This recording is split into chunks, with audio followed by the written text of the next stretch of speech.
Hi, I'm Jim Richardson, HA Club Director for the North Central U.S., covering the Harvard clubs in Idaho, Iowa, Minnesota, Montana, Nebraska, and North Dakota.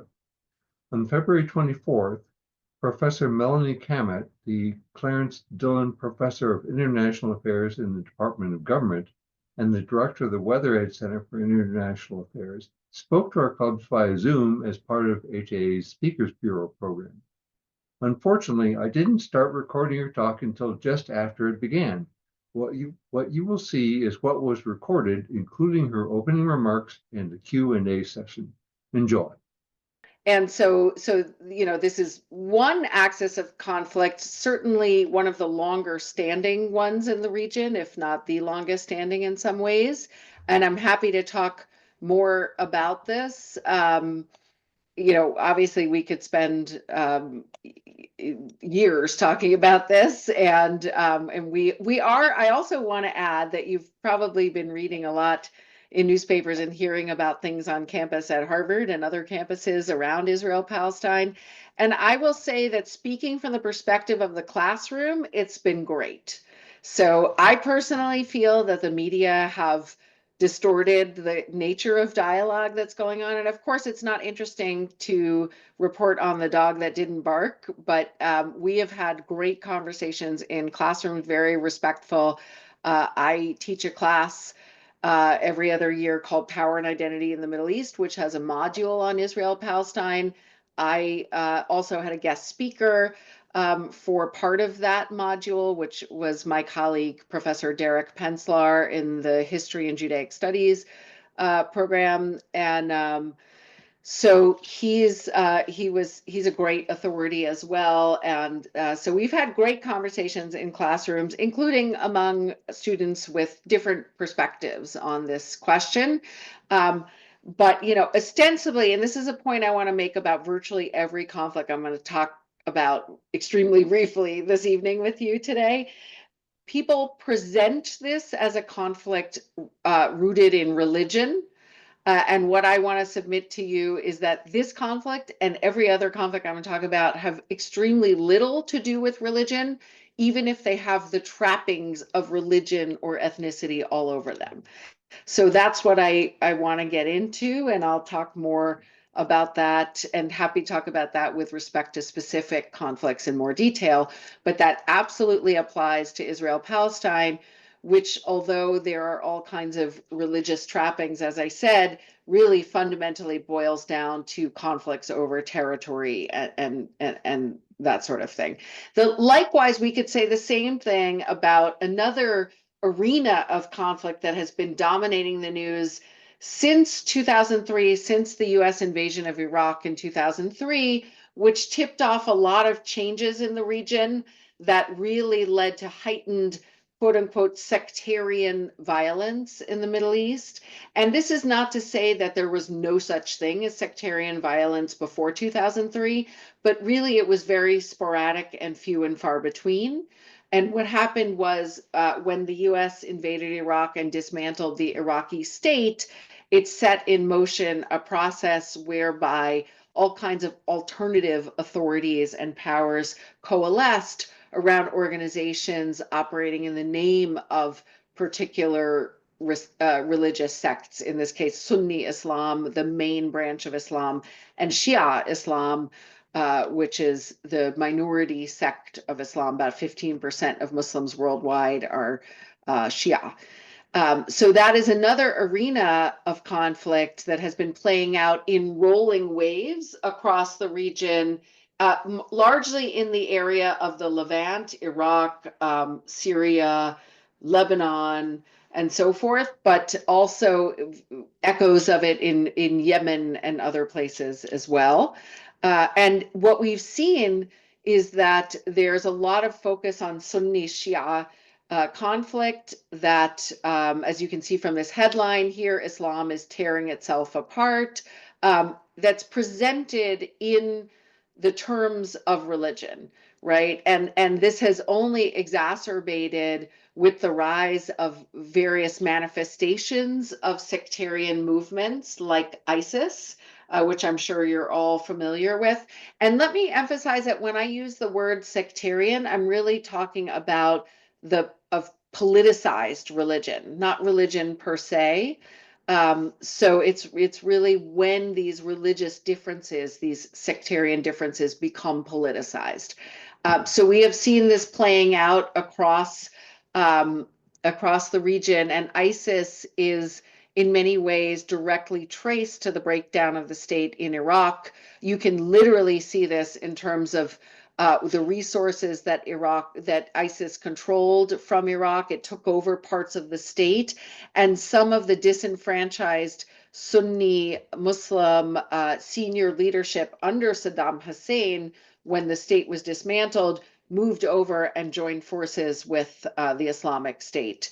So there is a real through line from the dismantling of the Iraqi state into the rise of ISIS, which clearly uses religious language and uses its interpretation of Islamic doctrine to justify its actions, and claims that it was acting in the name of Islam. If you talk to scholars of Islam and clerics, they will disagree with the interpretations that the leadership of the Islamic State articulated.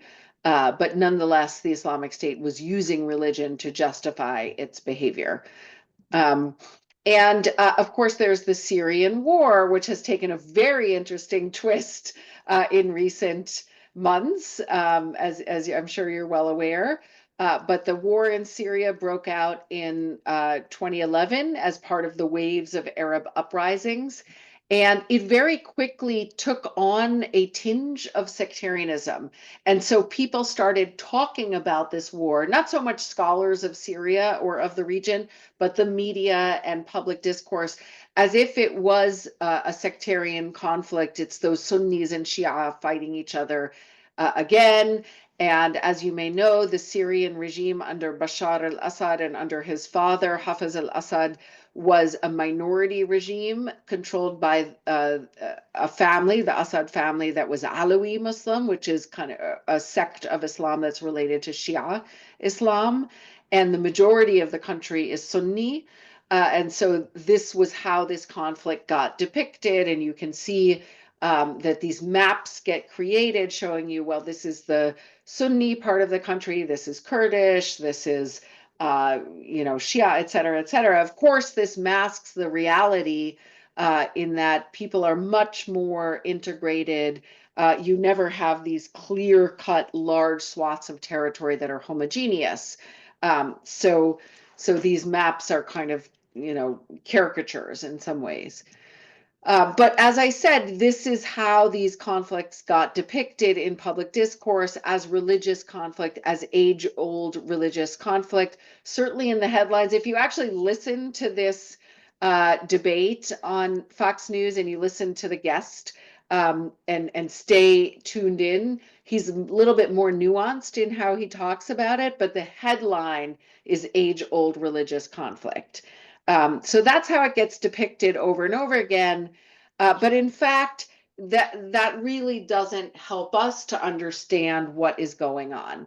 And so I want to briefly talk about how we as social scientists, I'm a political scientist, I do social science research, how we talk about these things and how we explain them. And so again, the popular kind of explanation you get is religion, what social scientists call primordial explanations, meaning that supposedly in a primordial lens, religion is a kind of core element of your identity.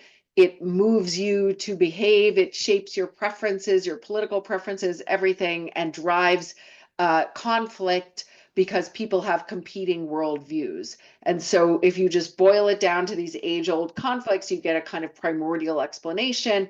These Sunnis and Shia have been killing each other for centuries. This is just the latest rendition of it. In fact, if you go into the historiography of, say, Iraq, the people were not aware that Sunnis and Shia were politically relevant categories. This was not how people identified themselves, particularly in 19th century Iraq and early 20th century Iraq. they identified themselves more by their region. And Sunni and Shia members of the same tribe intermarried routinely. This was not the politicized cleavage, social cleavage that it has become over time, and particularly pronounced over time, especially after 2003 in the region.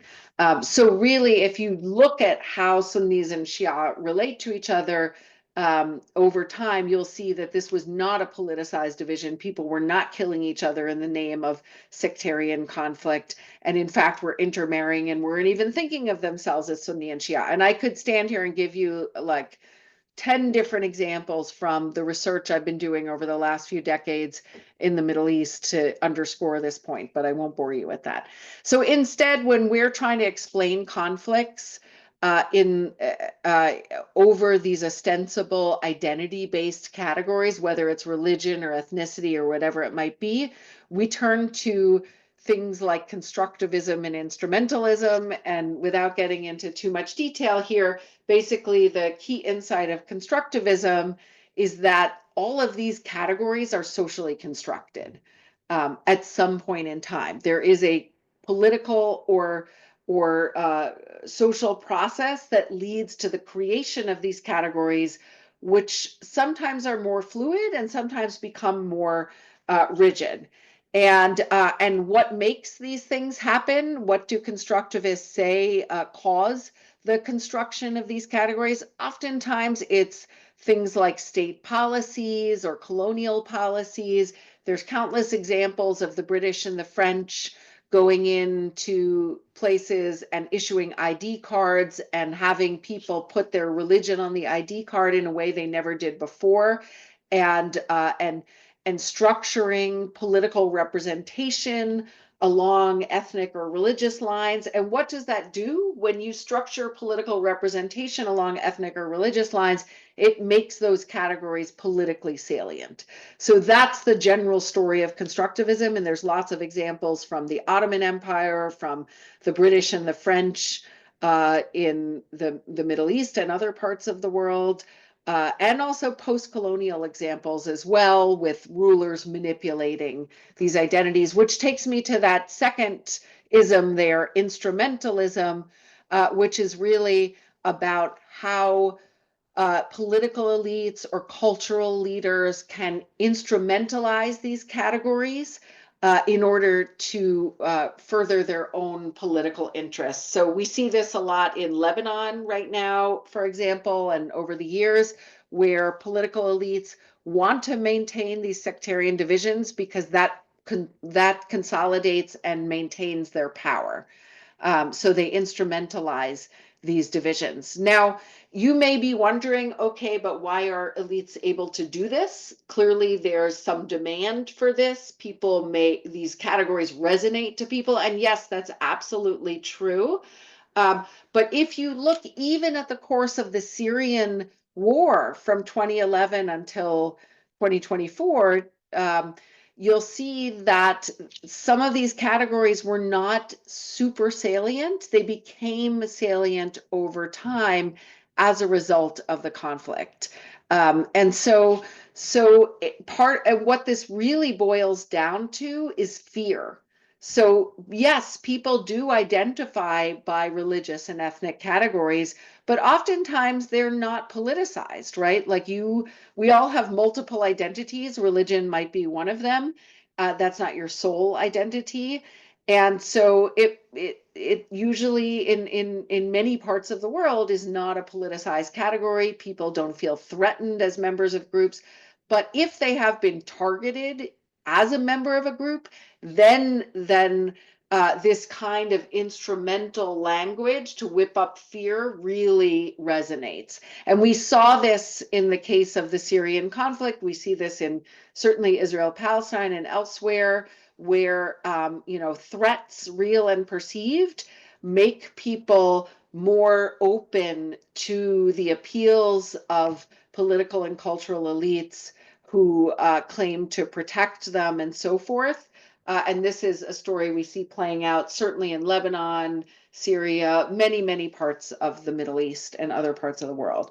And all these isms and categories of explanation and so forth really matter because they shape how we think about beginning to resolve these conflicts, right? So it's not just that we social scientists are trying to perpetuate our professional lives and keep us in secure jobs. It's also that we're trying to think about, well, if we can get at how these things activate and ramp up and become politically salient, that might give us some clues about how we can sort of begin to think about bringing this down. Okay, and as I mentioned, this playing these manipulative games with sectarian language resonates, right? But also these guys are savvy about it. So early on in the Syrian war, the recently deposed dictator of Syria, who's on the right, Bashar al-Assad, now hanging out in Moscow, although I'm hearing from people that there's negotiations going on between the new regime in Syria and the Russians to possibly bring Bashar al-Assad back to Syria for trial. And the Russians are potentially interested in this, people say, because they're interested in maintaining their port and their military facility in Syria. So apparently there's some negotiating going on, but that's a sidebar comment. So early on in the war, Bashar al-Assad opened up the jails. He had all these political prisoners in jail, and many of them were from these extremist Islamist groups. And so he let them out of the jails and then said to the Syrian population, these people are dangerous. If you don't keep me in power, this is who you have to fear. You might be, and this is particularly frightening to like secular Sunnis, or many Sunnis don't subscribe to these extremist ideologies among Sunni Islamist extremists. And of course, there's plenty of minorities that live in Syria as well. And the regime of Bashar al-Assad itself was run again by the Alawi minority family and their allies. So these kinds of, these guys play the sectarian card quite purposively. This guy, Abu Bakr al-Baghdadi, did it as well. He was one of the founders of the Islamic State. And he too has manipulated sectarian and religious language to his advantage. So they know what they're doing. It also doesn't help that you have a lot of regional and international actors that have been involved in these conflicts, and many people who study civil wars write about how external actors effectively provide subsidies to combatants on the ground that perpetuate the war or whip it up in the first place. So for a long time, you had Iran and Saudi Arabia depicted in this political cartoon on the left, playing games, playing proxy wars in the region. They're still going on, but they've calmed down a little bit because I believe it was in 2023, there was a rapprochement brokered between Iran and Saudi Arabia, brokered by the Chinese mainly, which is testament to declining American influence in the region. And so their kind of proxy battles playing out in many theaters across the Middle East were a big source of instability. But you also have all kinds of other actors that have been involved. And this is just an infographic from the case of Syria, where you have various actors that intervened in the Syrian theater. So, of course, Hezbollah, the Lebanese militant group that's been really clipped with the Israeli attacks in the last year, in the last number of months, actually. You had a variety of Gulf states on different sides of this conflict. And of course, the US has been involved, Russia, and so forth. So Turkey, big player in Syria as well. So all these actors have horses on the ground that they're supporting and backing. And that has the effect of subsidizing the conflict and enabling it to continue as well. I don't want to go on for too long, and I'm sure we could go off in many different directions. But the larger point being that really what's at stake is political power, right? And territory in many cases. This is not fundamentally about religion, although religion is an effective mobilizing device. And so, with that in mind, how are people thinking about bringing this down and trying to improve relations between different ethnic and religious groups on the ground? This is the focus of my current research. I'm currently actually writing a book about how people live together after ethnic and sectarian violence. And I'm doing a lot of data collection and field work in 3 different countries: Bosnia and Herzegovina, Lebanon, where I've done decades of research, and Northern Ireland, because these are all places that experienced various forms of ethnic or sectarian conflict that ended decades ago, ostensibly. And so that's where I've been working to study these questions. How have these conflicts come down? Why are some places more tense than others? How can we explain that? So in the process of writing this book, I've been thinking a lot about how you improve interethnic relations on the ground. And the dominant approaches are these days these kinds of very micro level people to people interventions to try to reduce ethnic or sectarian polarization. They might consist of like workshops where you bring young people together to share their perspectives and talk about difficult topics. They might consist of like ostensibly very innocuous things like vocational training programs or sports programs where the participants are not cued on the fact that the underlying goal of the program is to improve their interethnic or sectarian relations. But we know from social psychology that people that are doing fun activities together where it's sort of win-win, that can be associated with reducing polarization across group lines. So a lot of programs that are getting international funding are premised on these very micro level interventions. USAID has been a huge funder, although probably not now. Many others as well. The European Union has been a big funder of these programs, very, very popular. And I think one of the reasons why they're so popular is that they're satisfying, right? You bring these eager young people together to try to improve things, and it feels like you're making a difference on the ground. The problem is a lot of meta-analyses of these types of approaches have shown that they don't really move the needle that much. And that's particularly true when it comes to ethnic and religious divisions. Better in other areas. And so this is a challenge. And I've been talking to a lot of policymakers on the ground in the countries where I'm working and other contexts, and they admit that even though there's still lots and lots of money pouring into these programs. So what else is being done? I mean, I think personally, a big question we have to grapple with is how to get the politicians to behave on the ground. Because these micro level interventions are great. I'm not saying they're bad, but they have very marginal effects, if any. And what I'm finding in my research is that it's really the politicians who perpetuate the tensions and often whip them up in the first place because it serves their interests. And so the question is, how do you get them to behave? How do you get them to not whip up these tensions? And there's a variety of answers to that I'm looking at. Some of them have to do with institutional design, like how you design your electoral systems or your political institutions, because you can design political institutions in a way that incentivize politicians to work together more.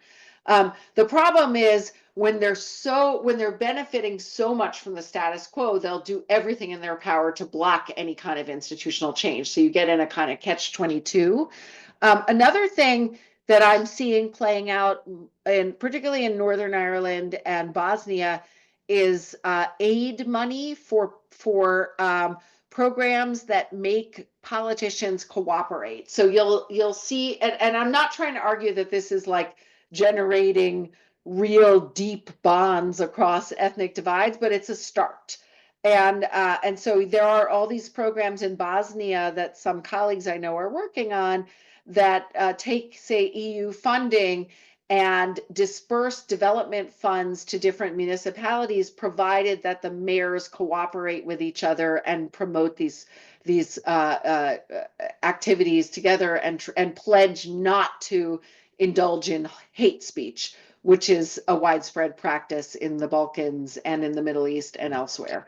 And they do this because it's very beneficial to them. Um, the other thing I want to mention is that there are in the Middle East a lot of mass movements bubbling up that are trying to oppose these sectarian systems, right? And sectarianism and sectarian conflict. Lebanon has a particular power sharing system that entrenches sectarian representation, and it's been that way for a very long time. But there's a lot of people mobilizing against this. More and more people are fed up with it. You're seeing this in Northern Ireland, you're seeing this in Bosnia, you're seeing it in Iraq as well. And so there's bubbling up mobilization going on. It's never really stopped, but the incumbent politicians really try to undercut it. They try to co-opt people to get them to stop mobilizing against the system and so forth. So there's a lot of anti-sectarian mobilization in the region. There's also ongoing Arab uprisings. So sometimes you might read in the press about, the Arab uprisings are dead. Sometimes you hear this phrase Arab winters, but I would argue that is absolutely not true.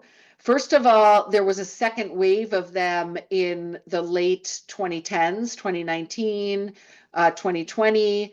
And, COVID really was convenient for incumbent rulers because they could say everyone has to get off the streets, no more protesting. So that really worked in their favor. But it's going to be coming again and again and again. We are in the age of mobilization here, and it is coming. Even in the most repressive environments, like Egypt is quite repressive, but there's some divisions in the regime now, and so we will be seeing more mobilization going forward, and I think it's something to watch. And then, of course, we've had this astounding development in the last month or so, in which Hayat Tahrir al-Sham, HTS, this organization, Islamist organization in northwest Syria, in Idlib province in northwest Syria, adjacent to Turkey, had been operating. It was like the last pocket that the government of Bashar al-Assad hadn't been able to penetrate.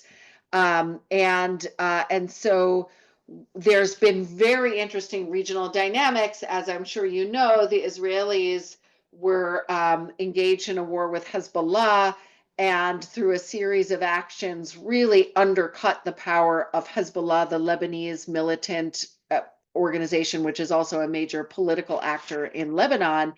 And that has had ripple effects across the region. Also, some of the attacks on Iran, because these actions really undercut Hezbollah, which was a major source of support for the Syrian regime, as was Iran and some of the Shia militias operating out of Iraq.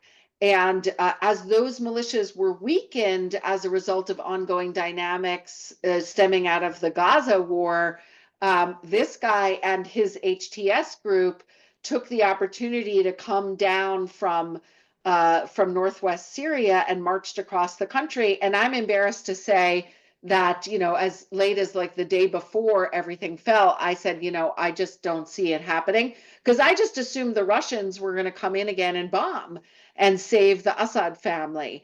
But I think the Russians decided they'd had enough.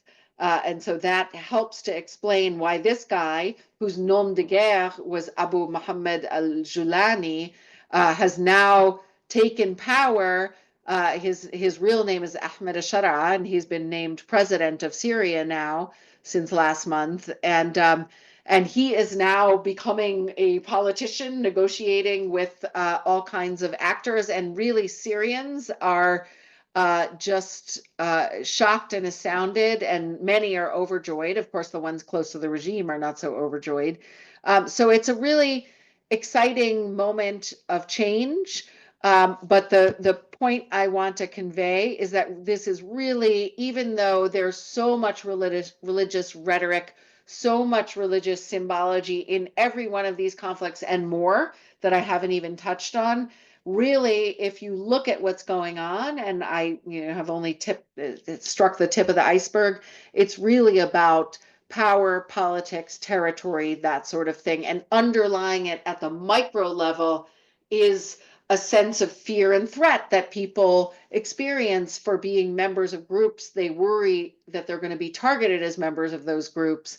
And so the question is, how can we get the politicians to stop playing these manipulative games, playing the sect card or the ethnic card, and so there can be normal politics and people can calm down a little and start to interact more constructively, because it is well documented. I'm seeing this in my data. Many others have shown this in their data, that fundamentally people want to get along. The average person does not experience these deep-seated feelings of hatred towards members of other ethnic or religious groups. They want to get along. It fundamentally boils down to fear.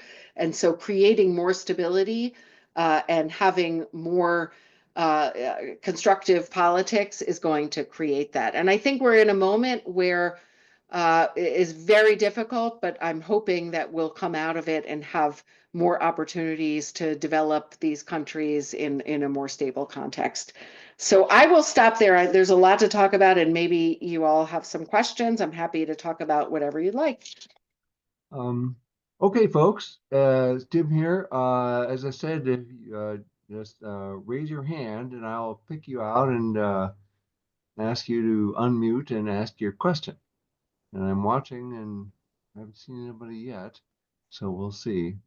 Um, Otherwise, I'll threaten to ask my own question.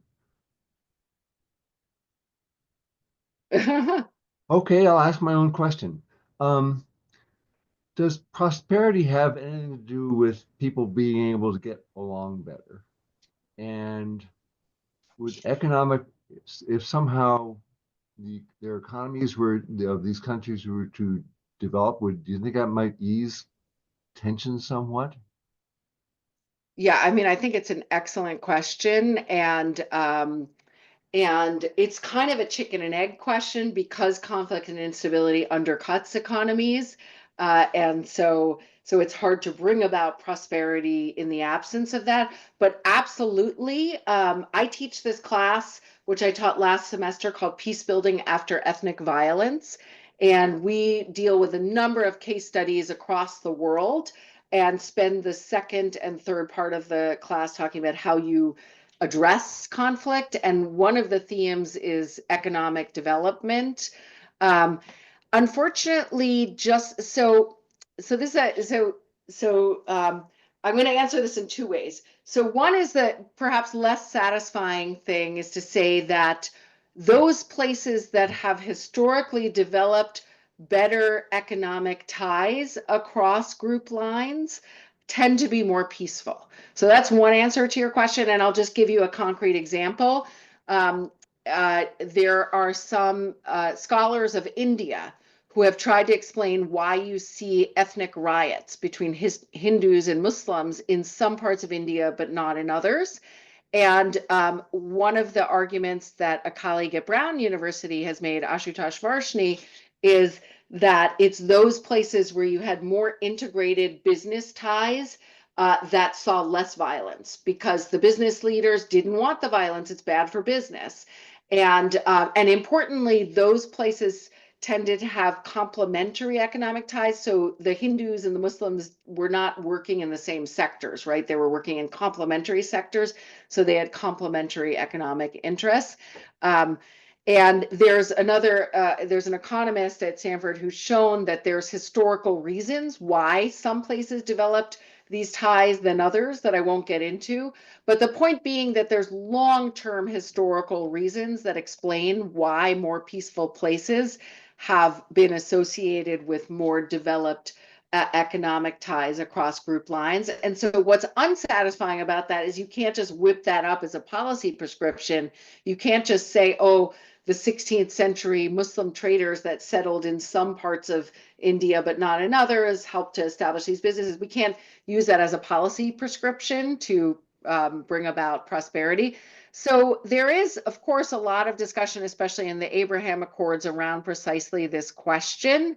Um, the concern is that how do you get people on board with this when you're in a highly polarized situation? And also, how do you ensure that the gains from prosperity spread out?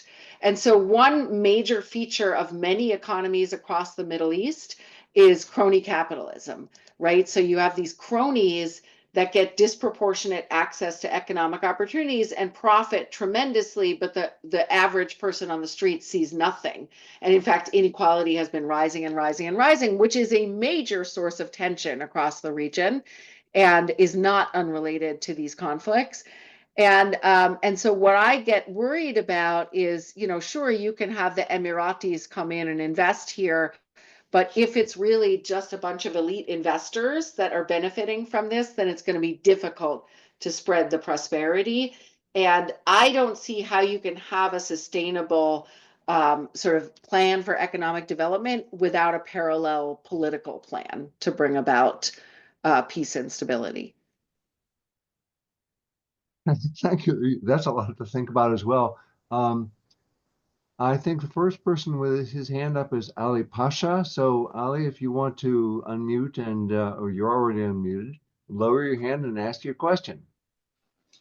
Sure. Yeah. Thanks. This was great. Sort of considering some of the sort of sectarian strategies and like the micro level interventions you sort of mentioned, what was Hamas thinking when were they fully aware their actions could be used as a pretext for like invading Gaza, appropriating land? And then furthermore, like, given what you've learned after those events, was there some intervention, the earlier intervention, or something different we could have done from like an aid perspective or politically to have changed these outcomes? Yeah, these are tough questions. So, what was Hamas thinking? I mean, I can only tell you what people have shared with me who've been following this closely. Um, uh, and I'm not sure any of them knows the definitive answer. The first thing I want to say is that Hamas, like any organization, is factionalized. And so you had a leadership within Gaza and you had leadership outside of Gaza in neighboring countries. Of course, you had the major leadership in Qatar and so forth. And it's pretty clear that the external leadership wasn't fully aware of what was going on and fully briefed. So I think there's a difference there. I think there's some plausibility to that argument. You've probably heard that Hamas was really worried about normalization with Saudi Arabia, between Israel and Saudi Arabia, and wanted to move the needle and do something quite daring.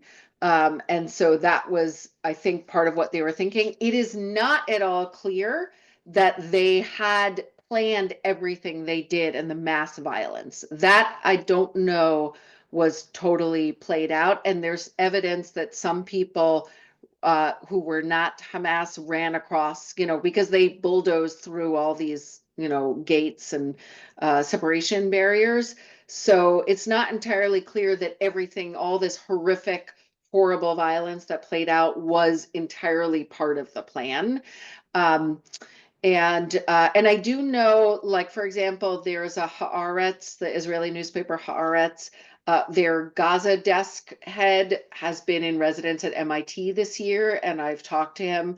And apparently, they and others were warning the Israeli military for quite some time that there were vulnerabilities.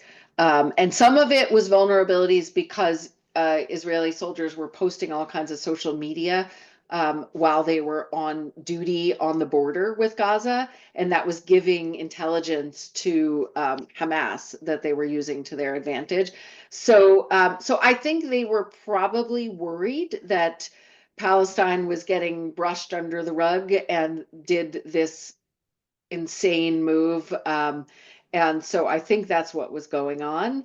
The aftermath was, of course, horrible, and and the effects of their attack was horrible for Israel and Israelis, and then of course for Gazans now. And so, in terms of what could have been done differently, I mean, this is a hot button issue, so it depends on your political perspective. I mean, some people would have said, if you're very pro Netanyahu, I think the argument would have been double down on aid, send more weapons under the Biden administration. Um, and then, other people would say, well, the Americans helped facilitate it. So I think that, that depends on the perspective there. I mean, aid is difficult because it's controlled. Israel has controlled, even though Israel withdrew from Gaza, in 2005, it's always controlled the borders. It's always controlled the economy from the external borders. So in many ways, you can't say that it stopped occupying Gaza, even if it withdrew. And so it's hard to get aid in there. And you saw what a failure the American effort to bring that floating aid um, uh, infrastructure in was. So that has been a difficult thing as well. And the aid community will say that aid workers were targeted. So I'm not sure. I was speaking recently with someone who's working in kind of track two diplomacy, and who is not pro-Trump, but feels that Trump is actually better positioned to bring this change about, to resolve this conflict, interestingly. So we'll see. I mean, partly because he has more influence on the Israeli government than the Biden administration did, and partly because it's possible that he's interested in leaving behind this legacy of being the person who resolves this conflict. And he seems to have dialed back his plan that he had floated about the American Riviera in Gaza. I think the Arab leaders basically said this is a recipe for disaster, and you're going to have an even more explosive region if that happens. I don't think I answered your question very well, but I'm happy to, if you want to follow up. Okay. Looks like, okay. Linda has been waiting patiently. Linda, if you would unmute yourself. There you go. You can lower your hand, please, and then off you go. Okay. I have a two-part question because of one thing that you said that I didn't even realize, and then I had my question as well. But you were saying that the religion, and it was from like the English and French. Is that from there? In Europe, they were fighting. Like Mm. Catholics were fighting Protestants and things like that, so that then they brought it down to the Middle East.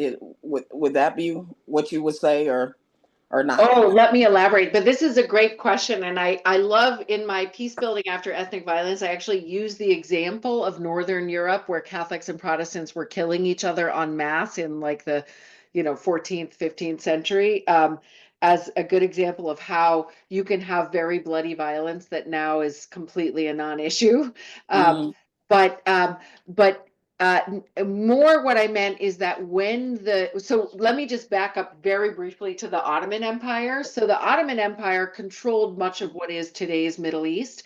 And Mhm. part of what they did in their governance structure is something called the millet system, where they allowed every religious community to follow its own personal status laws, like family law, and also be subject to different tax structures. And so there is a precedent prior to the Europeans coming into the Middle East of governance along religious units. Then you have, say, the French come into Lebanon, and their sort of proteges in Lebanon are the Maronite Christians, who are a Catholic. They're the largest sect of Christianity in Lebanon. The largest group of Christians in Lebanon are called Maronite Catholics, and they were very much protected by the French. And then you had Sunni Muslims who had been the privileged group under the Ottoman Empire, and you had et cetera, different groups. The Americans were close to others, and so forth. And British were close to others, and so forth. And you saw that they sort of carved up these communities and created representation along religious lines in post-Ottoman uh, uh, uh, Lebanon and greater Syria. And so what you had after the Ottoman Empire disintegrated after World War I, you had this period in the region in the middle of the Middle East, the Levant, called the Mandate period. So you had mandates in what is now Iraq, Lebanon, Syria, Palestine, Jordan, carved up in this 1916 agreement. The British and the French secretly carved up the region and decided to govern it in their own way. And so the French really consolidated representation along religious lines. It had precedent in under the Ottoman Empire, but they really consolidated it and played favorites with certain groups. And so you introduce inequalities across group lines, and that really exacerbates things.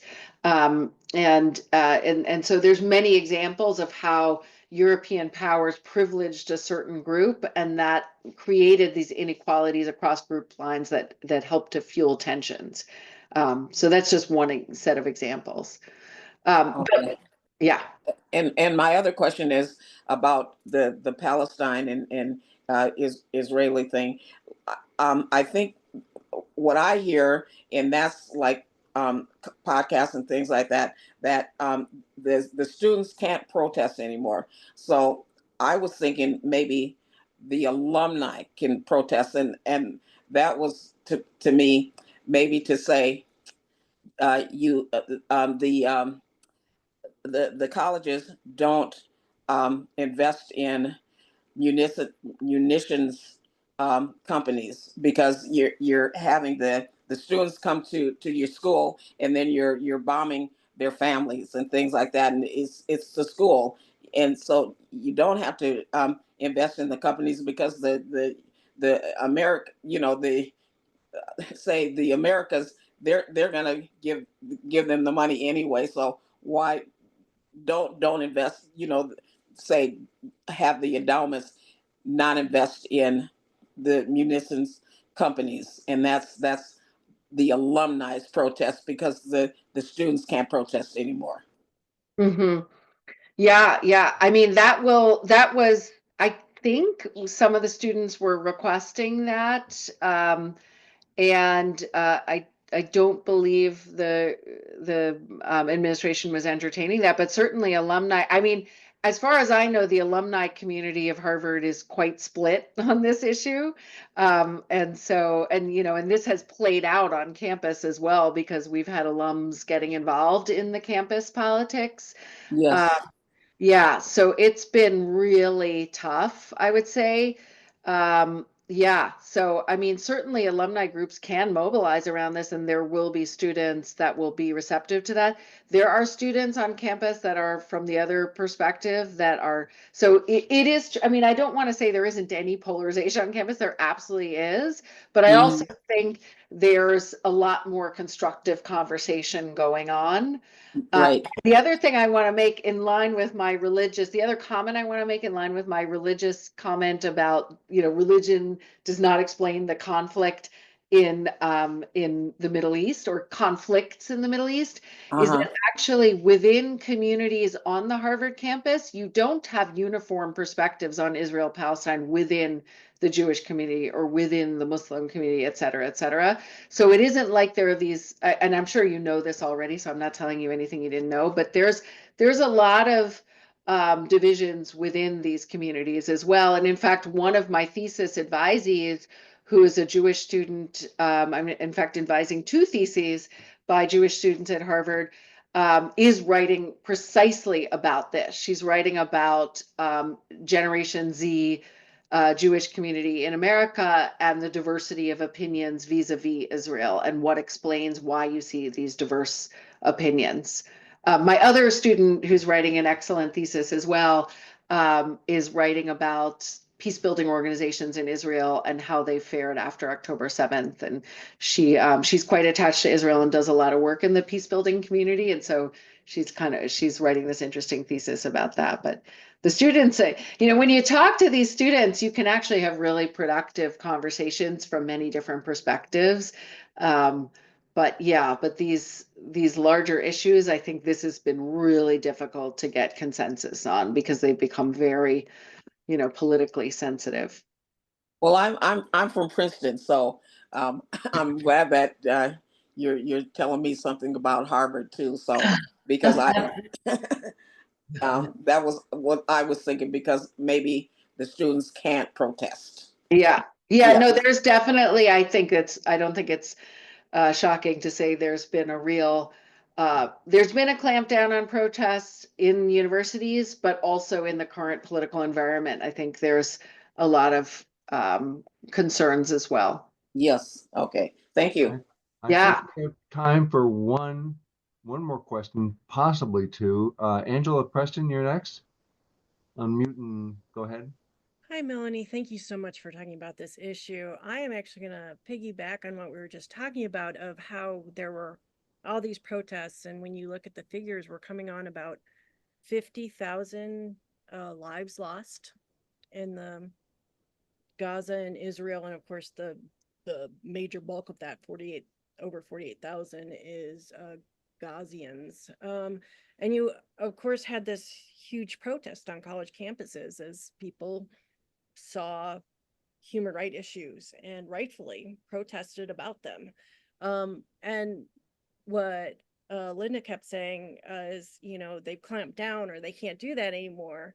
At what point is the freedom of speech to be able to protest when human rights activities so clamped down by choices of administration that we lose out on the richness that protests offer the world in fighting for peace and highlighting when there are human rights violations? Yeah, no, I mean, it's an excellent point, and it's really at the center of discussion right now. The American Association of University Professors has been organizing around this and has argued that this is a suppression of freedom of speech. There are, some of my colleagues have written articles trying to compare the response to this issue to prior issues, and they're arguing that this has been a different response. Actually, interestingly, some sort of conservative groups, kind of libertarian conservative groups like FIRE, that one that rates freedom of speech in institutions and campuses across the country, have been highlighting this as well. So it's become a really tense issue. And I think it's caught up also in debates about anti-Semitism, which there's no question that anti-Semitism has risen in this country, and this predates October 7th as well, as have anti-Muslim, Islamophobia, anti-Palestinian, and so forth. So it's become really caught up in this particular issue of how you define anti-Semitism, and if you define it as criticizing Israeli government actions, then that's where it gets more complicated. And there's debates within the scholarly community of scholars of Israel and Judaic studies. And so there's competing definitions of anti-Semitism. The one that has been adopted by the US government and now Harvard, the IHRA definition, is not the same as the Jerusalem Declaration or the Nexus Declaration, which were developed by scholars of Jewish studies scholars and scholars of anti-Semitism that try to separate out definitions of anti-Semitism from that try to separate criticism of political actions by the state of Israel from anti-Semitism. So that I think is at the core of this, and it's a really thorny issue. So if I understand you correctly, you're saying that the definition Harvard and this larger body chose conflates a criticism of Israel with anti-Semitism? Yeah, that is the critique of that definition, which is why a bunch of scholars signed something called the Jerusalem Declaration. So, and then there's another one called Nexus, which is similar to the Jerusalem Declaration. My colleague, Derek Penslar in Judaic Studies at Harvard was one of the signatories of the Jerusalem Declaration. He's also the co-chair of the Task Force on Anti-Semitism. And the Jerusalem Declaration was created because this group of scholars wanted to separate out criticism of Israeli policies and actions from prejudice and discrimination and hatred of Jews, right? So they've tried to separate out the two. The critics of the IHRA definition, the International Holocaust Remembrance Alliance definition, say that it's too expansive and that it encompasses criticisms of the state of Israel as well. So that is where the nexus of the debate is.